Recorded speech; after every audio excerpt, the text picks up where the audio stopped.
1 kilo खान ला भनिदियो त ल है गाइज यो हाम्रो कहाँको सुक बङ्गुरको रे यो हाम्रो लोकल झापाको बङ्गुर हो हैन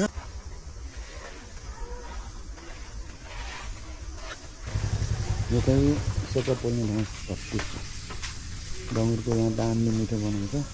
कुन ठाउँ रे पवन कटुसे भन्ने ठाउँमा राम्रो रहेछ ठाउँ यो चाहिँ मेरो भाइ हामी चाहिँ अब यहाँ एकछिन यसो कटुसेमा आएर यसो खाम भनेर एकछिन यसो 1 किलो खान लगाएको दुईजनाले हेरौँ ट्राई गरौँ है गाइस ल तपाईँहरू पनि आउनुहोस् राम्रो छ रमाइलो छ ठाउँ जङ्गलको बिचमा छ ठाउँ चाहिँ सही छ है आउनुहोस् हामी चाहिँ यतैतिर बस्ने हुने बिचारा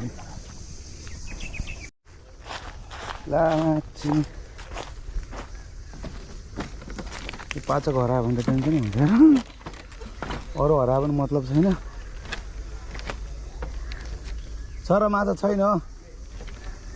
भने अघि म तल गएर हेरिसकेँ छैन क्या खाइसक्यो भने छैन अघि नै हेरिसक्यो ल है गाइज यो हाम्रो कहाँको सुक बङ्गुरको रे यो हाम्रो लोकल झापाको बङ्गुर हो हैन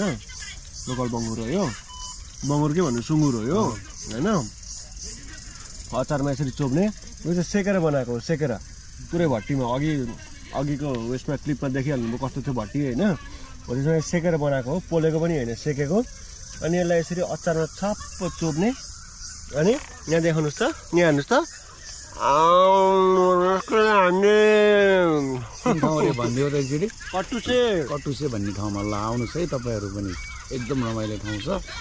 आउनुहोस् ल यो चाहिँ फेरि साथीहरू यो चाहिँ फेरि प्लेटमा पाउँदैन नि फेरि केजी मात्र हो नि फेरि ल आउनुहोस् ल